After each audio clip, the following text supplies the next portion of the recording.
Heart attack की ratio सर्दियों में वैसे भी ज़्यादा बढ़ जाती है, लेकिन अब क्लाइमेट चेंज के साथ नॉर्थ इंडिया पूरी में ही सरकार की तरफ से ऑरेंज अलर्ट चल रहा है। इसका टेम्परेचर का जो फ़र्क है वो रात और दिन में लगभग 18-20 डिग्री का है, जिसके लिए बॉडी प्रिपेयर नहीं होती है।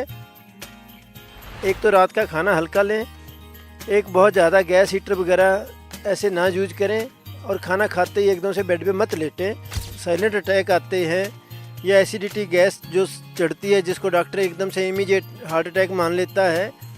आप जाइए हॉस्पिटल भी, वो भी 15-20 मिनट की गेम होती है कि आपको गैस का इंजेक्शन लगा दिया जाता है, तो उसके बाद आप ठीक हो जाते हैं। उसके लिए अगर आप हृदय सेतु एक टैबलेट है हमारी, उसको दिन में एक बार लेते रहें तो लगभग अच्छा रिजल्ट है, आप हार्ट अटैक रेट से बचे रहते हैं। हार्ट अटैक की बात करें तो नवजात शिशुओं में आजकल हार्ट की समस्या बहुत पाई जाती है। उस बच्चे के साथ आपने अपनी ज़िंदगी जीनी है, वो आपका उत्तराधिकारी है। उसके जन्म के समय मैं निवेदन करूंगा, प्रार्थना है मेरी लड़कियों से भी और लड़कों से भी, कि जब आपने संतान उत्पत्ति की तरफ जाना है तो आप नशों से या फालतू की दवाइयों से, फालतू की बीमारियों से थोड़ा सा परहेज़ करें तो बड़ी मेहरबानी होगी। ब्रेस्ट कैंसर को जब से ये मेमोग्राफी वगैरह होने लगी हैं, ये हार्मोनल प्रॉब्लम है। हमारे यहाँ समाज थोड़ा अभी भी संकुचित विचारों का है। जो ये 50+ वाली लेडीज़ हैं, वैसे तो अभी ये छोटी लड़कियों में भी आने लग गई। एक तो कपड़े बहुत टाइट पहनते हैं, ब्रेस्ट में गांठ उसकी वजह से भी बन जाती है, और हर गांठ कैंसर की नहीं होती है।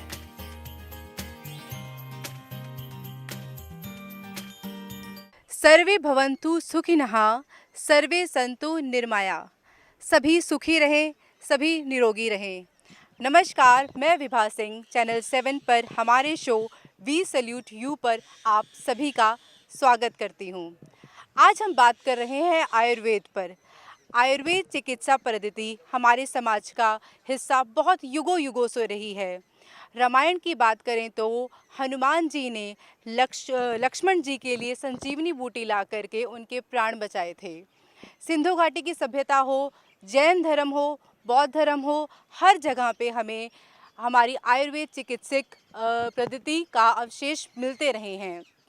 आज के युग की बात करें तो वैश्विक बीमारी कोविड-19 के में भी स्वास्थ्य मंत्रालय ने हमारी आयुर्वेद चिकित्सा पद्धति पर मोहर लगाई है। और आज के समाज में अगर हम बात करें तो इतना ज़्यादा लोग बीमार पड़ रहे हैं, हार्ट अटैक की समस्या आ रही है, महिलाओं में पीसीओडी की प्रॉब्लम हो रही है, यूटीआई की प्रॉब्लम हो रही है। इन सब बीमारियों का इलाज पहले भी होता था, पर बहुत सरल और घरेलू नुस्खों से इन सभी चीज़ों का इलाज हो जाता था। पर आजकल सब चीज़ें तकनीकी रूप लेती जा रही हैं, कमर्शलाइज होती जा रही हैं। लोगों के पास इलाज के लिए पैसे नहीं हैं। अगर हम अच्छी जीवन शैली, अच्छा भोजन, व्यायाम, ये सब चीज़ें साथ रखें तो हम इस महंगे इलाजों से शायद आज भी बच सकते हैं। आज पूरा विश्व स्वास्थ्य संरक्षण के लिए योग और आयुर्वेद की ओर अग्रसर हो रहा है। आयुर्वेदिक चिकित्सा की पद्धति की अगर बात करें तो आज भी समाज में कुछ ऐसे लोग मौजूद हैं जो नर सेवा, नारायण सेवा में विश्वास रखते हैं। ऐसे ही आज ऐसे अच्छे व्यक्तित्व को हम अपने शो में लेकर आ रहे हैं। उनका नाम है डॉक्टर सुभाष खटाना, जो बहुत सालों से आयुर्वेद चिकित्सा पद्धति के द्वारा भयंकर से भयंकर बीमारियों का इलाज कर रहे हैं। तो आइए जानते हैं डॉक्टर साहब से आयुर्वेद चिकित्सा पद्धति के बारे में। डॉक्टर साहब, बहुत बहुत स्वागत है आपका हमारे शो पर। धन्यवाद दर्शकों, आज आपके साथ रूबरू होने का समय मिल रहा है। सर, थोड़ा सा आप अपने बारे में हमारे दर्शकों को बताइए। मेरा अपने बारे में तो बोलना, मैं क्या बोलूं कि मैं doctor Subhash Khatana Ayurveda care centre Chandigarh चला रहा हूं। और मेरी जो ख़ास बात है, मैं हरिद्वार गुरुकुल से पास आउट हूँ 1984 का। तो मैंने तब से लेकर के आज तक अपने आयुर्वेद को ही रखा है। मैंने कभी गोली टीके की तरफ ध्यान नहीं दिया कि मैंने पैसा कमाना है। मेरी अपनी अपनी कस्टमाइज मेडिसिन होती है, मैं पुड़िया बना के नब्ज़ देख के दवाइयाँ देता हूँ। ये मेरी इंट्रोडक्शन है।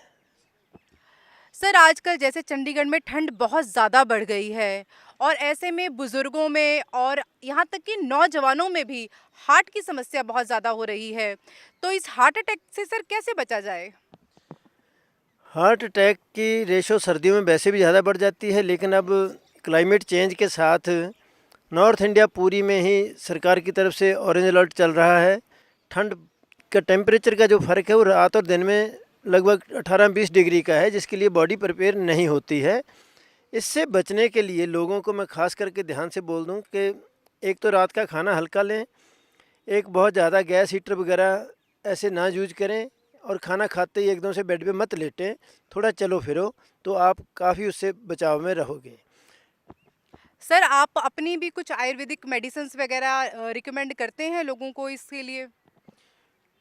देखिए, किसी भी बीमारी के लिए पर्टिकुलर मेडिसिन तो बोलने के लिए थोड़ा मुश्किल हो जाता है कि भी लोगों को लगता है कि भी एक ही चीज़ के, परंतु मैंने अपने एक हृदय सेतु टैबलेट को रिकमेंड करता हूँ कि उससे क्या होता है कि जो लोगों को साइलेंट अटैक आते हैं या एसिडिटी गैस जो चढ़ती है, जिसको डॉक्टर एकदम से इमीडिएट हार्ट अटैक मान लेता है, आप जाइए हॉस्पिटल भी, वो भी 15-20 मिनट की गेम होती है कि आपको गैस का इंजेक्शन लगा दिया जाता है, तो उसके बाद आप ठीक हो जाते हैं। उसके लिए अगर आप हृदय सेतु एक टैबलेट है हमारी, उसको दिन में एक बार ही लेते रहें तो लगभग अच्छा रिजल्ट है, आप हार्ट अटैक रेट से बचे रहते हैं। हार्ट अटैक की बात करें तो नवजात शिशुओं में आजकल हार्ट की समस्या बहुत पाई जाती है और इसकी जानकारी यहाँ तक कि पेरेंट्स को भी नहीं होती। तो सर ये क्या चीज़ है आजकल, ये क्यों हो रहा है आजकल? ये बिल्कुल सही प्रश्न है आपका मेडिकल साइंस के साथ और समाज के साथ, कि नवजात शिशुओं में बीमारियां जो पाई जा रही हैं, उनके अंदर माँ के गर्भ में रहते हुए बच्चे को कुछ दवाइयां अननेसेसरी की ही खिलाई जा रही हैं, और कुछ टेस्ट ऐसे आ रहे हैं जो समाज के साथ, देखो मैं बिल्कुल जुड़ के काम करता हूँ, बच्चे अपने ही हैं, खाली एज ए डॉक्टर पेशेंट में बात नहीं करता, समाज है मेरा, बच्चे छोटे मेरे बच्चे ही हैं। तो मैंने अभी पिछले दिनों भी मेरे पास कुछ केस आए कि जी मेरे को अल्ट्रासाउंड में बता दिया 2.5 महीने की प्रेगनेंसी है कि तेरे बच्चे की धड़कन नहीं है। ये मैं डॉक्टर समाज से भी कहूँगा कि इतना मत समाज के साथ करिए। बीमारियां हैं वो किन को हैं कि जिन लेडीज़ ने पहले कॉन्ट्रासेप्टर वगैरह ज़्यादा लिए हैं, या अल्कोहल वगैरह या स्मोकिंग करती हैं लड़कियां, आजकल फैशन बदल गया, कॉरपोरेट का युग है। लेकिन मेरी बात को नेगेटिव ना लेकर के मैं अपने समाज को बोलूँगा, क्योंकि यहाँ दूसरी तरफ से नेगेटिव वाले बहुत उठ जाते हैं कि हमारी आज़ादी है ये। आप मातृत्व हैं, माँ ने एक सृष्टि को जन्म देना होता है, उसका स्त्रीत्व है, उस बच्चे के साथ आपने अपनी ज़िंदगी जीनी है, वो आपका उत्तराधिकारी है। उसके जन्म के समय मैं निवेदन करूँगा, प्रार्थना है मेरी लड़कियों से भी और लड़कों से भी, कि जब आपने संतान उत्पत्ति की तरफ जाना है तो आप नशों से या फालतू की दवाइयों से, फालतू की बीमारियों से थोड़ा सा परहेज़ करें तो बड़ी मेहरबानी होगी, तो आपके बच्चों में बीमारियाँ कम से कम आएंगी। बच्चों की बात हो रही है, बच्चों की अगर माँ की बात करें सर, आजकल माँओं में भी बड़ी तकलीफ है, पीसीओडी की समस्या हो जाती है, ब्रेस्ट कैंसर गांठ बन जाती है, मोटापा आ रहा है, इनफर्टिलिटी की प्रॉब्लम हो रही है। आज का सर ये क्या चल रहा है समाज में, स्त्रियाँ इतना ज़्यादा क्यों इन सब चीज़ों में हो रही हैं सर? बहन बेटियां पहले बहुत शांत प्रिय होती थीं, अब भी हैं, लेकिन अब कॉरपोरेट का युग है, महंगाई का ज़माना है, स्टेटस का ज़माना है, कंपटीशन अननेसेसरी का हो गया। जिस बच्ची ने 8-10 घंटे ड्यूटी करके आनी है और आके घर का काम भी देखना है, तो वो स्ट्रेस में आ जाती है। उसके लिए मैं मना नहीं करूँगा, उन बच्चियों को पीरियड प्रॉब्लम भी आती है, पीसीओडी भी होती है, माइग्रेन भी होती है, और उनके बच्चों में बीमारियां भी आती हैं। उनको मैं बोलूँगा कि आप अपने आप को यूँ समझिए कि आपके लिए एक नया युग आया है, कि अब हर बेटी पढ़ी हुई है, अच्छे से बाकी सारी चीज़ों की समझ रखती है, थोड़ा सा अपने लाइफस्टाइल के लिए भी थोड़ी सी अवेयर हो जाएं। पीसीओडी बहुत बड़ा एक मिथ कह दूं तो शायद मेडिकल साइंस को ही तकलीफ़ हो जाएगी, तो हो जाने दो, क्योंकि ये बच्चे मेरे हैं। बेटा, किसी को भी पीसीओडी होने की वजह से इनफर्टिलिटी नहीं होती है, पीरियड प्रॉब्लम होती है आपकी, ये तुम्हारा स्त्रीत्व है। आप खुल के डॉक्टर से बात करिए, किसी भी डॉक्टर के पास आप जाइए, स्पेशलिस्ट डॉक्टर बैठे हैं, उनका धर्म बनता है कि आपके साथ ईमानदारी से बात करें, पर नहीं कर रहे हैं, मुझे ये कहना पड़ रहा है। मैं रिकॉर्ड दे दूंगा, आंकड़े दे दूंगा, अगर किसी को तकलीफ़ होती हो। दूसरा, स्पर्म बोरो करना या सैरोगेसी, ये सब एक दूसरी दुनिया की बातें हैं। आप 98% तक मैं अगर कहूँ तो बच्चे सारे सही होते हैं। स्पर्म प्रॉब्लम है, उसमें इतनी कोई बड़ी बात नहीं है। बहुत सारी लड़कियों को बता दिया जाता है कि तेरे एग ही नहीं है, एग स्त्री के माँ के गर्भ में आ जाते हैं, जो फीमेल फोर्टिस होता है उसके माँ के गर्भ में ही एग पैदा हो जाते हैं, वो है ही स्त्री, इसलिए पैदा हुई लड़की। तो इन बातों से थोड़ा सा अगर आप ट्रस्ट करें, पेशेंसली काम करें। शादी के 2.5-3 साल तक तो आपको वैसे मेडिकली साइंस के अकॉर्डिंग या कानून के अकॉर्डिंग भी उसमें जाने की ज़रूरत नहीं पड़ती है ट्रीटमेंट के लिए। समय दीजिए अपने पार्टनर को। तो ये सारी चीज़ें इतनी नहीं हैं कि जितना हम समाज को डरा रहे हैं। मैं अपनी जिम्मेवारी से इन शब्दों को बोल रहा हूँ, टीवी पे बोल रहा हूँ कि बेटियों में या बेटों में इतनी भी प्रॉब्लम नहीं है। जस्ट एक कंपटीशन का ज़माना क्रिएट करा दिया, जल्दबाजी हर चीज़ में कर दी। थोड़ा है भी पेशेंस। सर ब्रेस्ट कैंसर का भी मैंने नाम लिया था। ब्रेस्ट कैंसर जो गांठ बन जाती है, इसका सर क्या कारण है ये और क्या इसका उपचार है सर? ब्रेस्ट कैंसर को जब से ये मेमोग्राफी वगैरह होने लगी हैं, ये हार्मोनल प्रॉब्लम है। हमारे यहाँ समाज थोड़ा अभी भी संकुचित विचारों का है। जो ये 50+ वाली लेडीज़ हैं, वैसे तो अभी ये छोटी लड़कियों में भी आने लग गई। एक तो कपड़े बहुत टाइट पहनते हैं, ब्रेस्ट में गांठ उसकी वजह से भी बन जाती है, और हर गांठ कैंसर की नहीं होती है। मैं समाज को खुले से कह दूं, जब तक आपको उस तरीके से प्रैक्टिकली तकलीफ़ नहीं होती, मत अब टेस्टों पे यकीन करना। बहुत बुरा लगता है मुझे ये बोलना, लेकिन मैं क्या करूं। मैं जब देखता हूं, समाज को जुड़ता हूं, तो इतनी भी लेडीज़ को प्रॉब्लम नहीं है। परसेंटेज जितनी पॉपुलेशन है उसके अकॉर्डिंग अगर बोलें तो इतनी नहीं है। जितनी बढ़ाई चढ़ाई जा रही है, कैंसर की दवाइयाँ बेची जा रही हैं। कैंसर की दवाई कैंसर का इलाज नहीं, उसके साइड इफ़ेक्ट बहुत ज़्यादा हैं। मैंने बहुत सारे लोगों को ट्रीटमेंट किया है, वो अपने आप में एक हीन भावना ले जाते हैं जब ब्रेस्ट रिमूव कर देते हैं। डॉक्टर से भी निवेदन है कि इतनी जल्दबाजी में मत इनको लेके जाइए कि आज गांठ होगी अभी इमीडिएट ऑपरेशन कराओ, कैंसर फैल जाएगा। ऐसा नहीं है। मैं भी काम करता हूँ, कैंसर में भी करता हूँ, मैं पेशेंट भी मिलवा सकता हूँ। अच्छा, मतलब आप ठीक रह जाते हैं। कोई ज़रूरी नहीं है कि सबको अगर गांठ आ गई ब्रेस्ट में वो कैंसर की ही है, हार्मोनल भी हैं। बहुत अच्छी जानकारी सर ने हमें दी। सर आजकल महिलाएं सौंदर्य को लेकर भी बड़ा वो सजग रहती हैं, अपनी स्किन को लेके, बालों को लेकर। जैसे मौसम इतना ख़राब हो रहा है, बालों की झड़ने की समस्या बहुत ज़्यादा हो रही है सर, इसका क्या कारण है? इसका कारण जो है, बच्चे तनाव में रहते हैं, पूरा सो नहीं पाते, पूरा खा नहीं पाते। पीसीओडी या एसिडिटी, ये चीज़ें इसका मेन कारण है। क्योंकि बालों में तेल लगाने से अगर आप कहोगे बाल झड़ जाएंगे, रुक जाएंगे झड़ने से, ये भी एक मिथ है। आयुर्वेद में बोला जाता है कि जब ये वाजिब है कि बल बढ़ता तेल लगाने से, पर जब अंदर हो जाए तेल ख़त्म, फिर क्या होगा बाहर लगाने से। आपको ना तो घी खाने दिया जाता है, ना दूध पीने दिया जाता है, क्योंकि आप जितने मर्जी हैं फिगर कॉन्शियस हैं। अब फिगर कॉन्शियस हो के आप डाइटिंग करने लग जाते हैं। डाइटिंग करते हैं, आपका एसिड लेवल डिस्टर्ब हो जाता है। हमारी साइंस जो है वो कफ पे, वायु पे चलती है।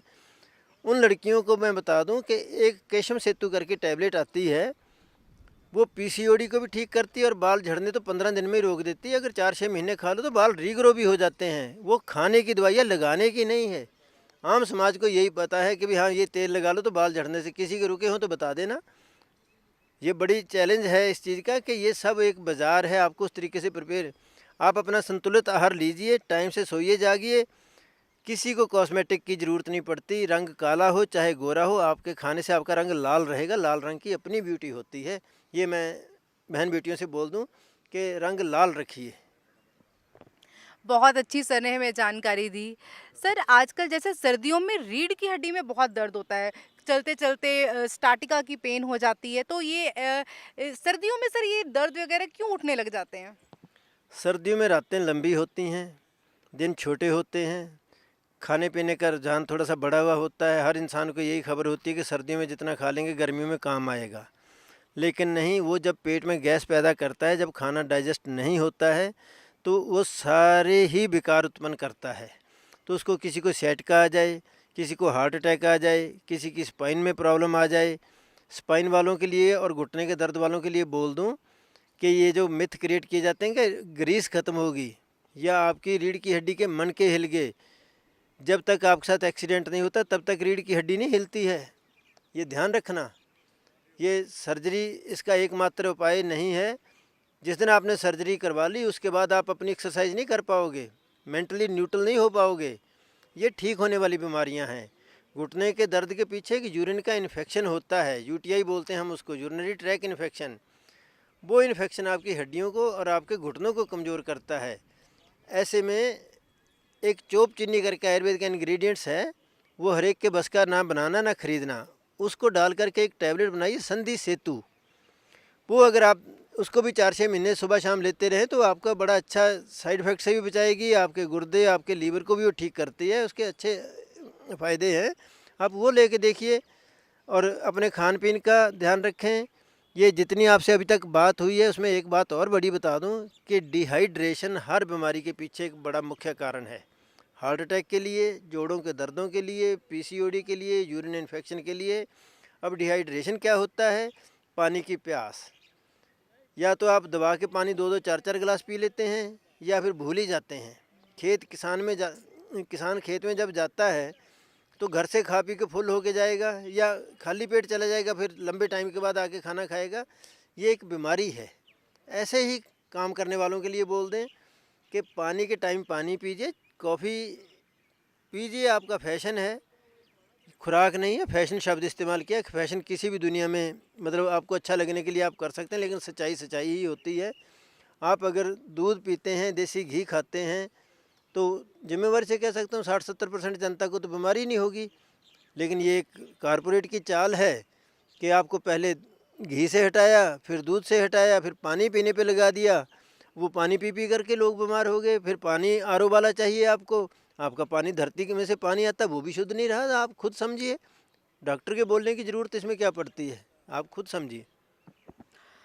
यूटीआई, यूरिनरी ट्रैक इन्फेक्शन, अक्सर महिलाओं में देखा जाता था, परंतु आज के युग में अब ये मेल में भी पाया जाता है और बहुत ज़्यादा। सर ये आजकल क्या हो रहा है, ये आजकल समाज में पुरुषों में भी यूटीआई बहुत ज़्यादा कॉमन हो रहा है, इसके क्या कारण है और इसके क्या बचाव के कारण है सर? मैडम, अच्छे प्रश्न हैं, समाज को छूने वाले हैं। सच बोलूँ तो आपकी पत्रकारिता के लिए भी कि ये समाज को बताने वाली बातें हैं। पहले आप खुले में शौच के लिए जाते थे तो जो नज़दीक एरिया मिलता था आप वहाँ बैठ जाते थे। अब आपके घरों में टॉयलेट हैं, टॉयलेट जाएंगे सारे, लेकिन साफ़ करना कोई पसंद नहीं करता। कोई घर का एक ही बंदा बेचारा साफ़ करेगा या काम वाला कोई आएगा वो करेगा। आप अपने घर में जब भी टॉयलेट जाते हैं पहले भी पानी चलाइए, बाद में भी चलाइए, और जब देखा कि 2-3 लोग जा चुके हैं तो उसके अंदर फिनाइल वगैरह की 2-4 बूंदें आप डालिए। आप इनसे बहुत हद तक बचे रहेंगे, लेडीज़ के लिए खासकर। अब लेडीज़ के फिर कपड़ों पे बड़ी बड़ी बातें उठ जाती हैं कि लेडीज़ की नेचर फैशन फिर बदला है कि जीन्स से आप प्लाजो पे आ गए हैं। प्लाजो आपके लिए बहुत माफिक है क्योंकि ये एयर क्रॉसिंग ड्रेस है आपकी। कुछ टाइट कपड़े भी बीमारियों का कारण हैं, उसको भी आप मना नहीं कर सकते। चाहे पुरुष हैं, पुरुषों में भी वो जांघिया जूंघिया सा टाइट ज़्यादा चल गया, ठीक है, जब आप काम पे हैं पहनिए, बट घर आके अपने थोड़े से कपड़े लूज पहनिए। तो यूटीआई का एक ये भी इलाज है कि आप अपने टॉयलेट को साफ़ रखें और अपने कपड़े खुले पहनें। ये भी एक इलाज यूटीआई का मैं कह दूँ तो कोई इसमें गलत शब्द नहीं होगा। ये अच्छा है समाज की अवेयरनेस के लिए। नर सेवा नारायण सेवा, इसी तर्ज पर चलते हुए सर बहुत अच्छा काम भी कर रहे हैं सोसाइटी में। जो लोग आर्थिक रूप से कमज़ोर हैं, जो अपना इलाज कराने में असमर्थ हैं, सर उनको भी हेल्प करते हैं। सर कुछ ऐसा कोई केस यूटीआई का या कोई ऐसा बड़ा रीसेंट जो आपने अभी सॉल्व किया हुआ हो, कुछ आप हमारे दर्शकों के साथ साझा कीजिए। दर्शक मेरे अगर उसमें जाएंगे गूगल में, मैं डॉक्टर सुभाष खटाना दुनिया भर में अकेला ही हूँ, आयुर्वेद केयर सेंटर रन करता हूँ। उसमें एक विवेक कंबोज है, एक लड़का गौरव सिंगला कनेडा से है। ये ई कोलाई के इन्फेक्टेड थे दोनों बच्चे। हैं तो मेरे पास और बहुत सारे, लेकिन उन्होंने रिव्यू भी डाले हुए हैं। मॉडर्न साइंस जो अपने आप को बहुत हाई हेडेड समझती है, ठीक है, होंगे, उनकी अपनी दुनिया है, क्योंकि सारी दुनिया में अंग्रेज़ी बोली जाती है। हमारे बच्चे भी आइलेट्स का टेस्ट पास करने के बाद सोचते हैं शायद डिग्री ले ली। वो उन लोगों की लैंग्वेज थी, आपकी मजबूरी, आपको सीखनी पड़ेगी। परंतु मैं हिंदी की बात करूं तो आयुर्वेद जो है ये ऋषियों मुनियों की होलिस्टिक साइंस है। मानव देह में ऐसा कोई रोग नहीं है जिसका आयुर्वेद में इलाज नहीं है। मैं अपने लिए ही बात नहीं करूंगा, जो मेरे दूसरे साथी हैं आयुर्वेद के जानने वाले, पढ़ने वाले, वो सारे लोग इन चीज़ों को जानते हैं। लेकिन वो माया के मोह में फंस के अपने पति को छोड़ के अंग्रेजी दवाइयों में चले गए, टीके लगाने लग गए। बड़े बड़े हॉस्पिटल उन्होंने भी बनाए हुए हैं। हमसे भी जब बात करते हैं तो मेरा इतने बेड का हॉस्पिटल, मैंने कहा भी मेरा तो एक ही है, नब्ज देख के इलाज करता हूँ, पैसे वाली इतनी भूख नहीं है। मैं समाज को बता दूँ, जब भी कोई आए, गरीबों के लिए भी कोई ये नहीं कह सकता कि भाई डॉक्टर के पास गया था, मेरे को इलाज नहीं मिला। अमीर जो हाई हेडेड हैं, किसी के लिए नहीं होता, वो अपने लिए अमीर होता, तुम्हारे लिए नहीं होता है, मत इसके झांसे में आया करो। लेकिन वो थोड़े हाई हेडेड समझते हैं, परंतु मैं उसकी कोई परवाह नहीं करता। मेरे लिए समाज एक बराबर है, तो कोई बंदा ये नहीं कह सकता कि भी हाँ ये दवाई वो, और ज़िम्मेवारी से कह दूं कि जो मैं दवाई आपको दे रहा हूं आप मुझे कहो कि खा के दिखा, तो मैं खा के भी दिखा दूंगा। वरना अंग्रेज़ी वालों से कहना कि ज़रा खा के दिखा दे, कहेगा मैं क्यों खाऊं, मैं खा लेता हूं अपनी दवाइयाँ। कि मैं आपके साथ इतना ही जुड़ के चलता हूं, भगवान साक्षी होगा कि अमीर गरीब, फ्री वाले की, पैसे वाले की, सबकी दवाई सेम होती है।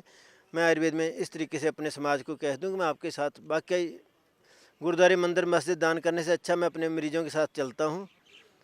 कोई बच्चा या कोई बुजुर्ग माँ बाप इस तरीके से नहीं कह सकता कि डॉक्टर खटाना के गए थे कि भी दवाई से वापस भेज दिए। लेकिन समाज को ये भी बेनती कर दूं कि सरकार आपको फ्री आटा दाल दे रही है। मैं इतना बड़ा भी सेठ नहीं कि मैं सरकार नहीं हूँ, कुछ ना कुछ आपका लगता है, समझे। तो 80% जनता देश की फ्री आटा ले रही है, चावल ले रही है, वो गरीब नहीं है, वो एक नलायकी है। मैं उसके लिए भी कह दूं, जब अपने इलाज के लिए जाना है तो कुछ ना कुछ अपना थोड़ा सा मेंटली शुड भी प्रिपेयर होके आओ कि मैं इलाज के लिए जा रहा हूँ।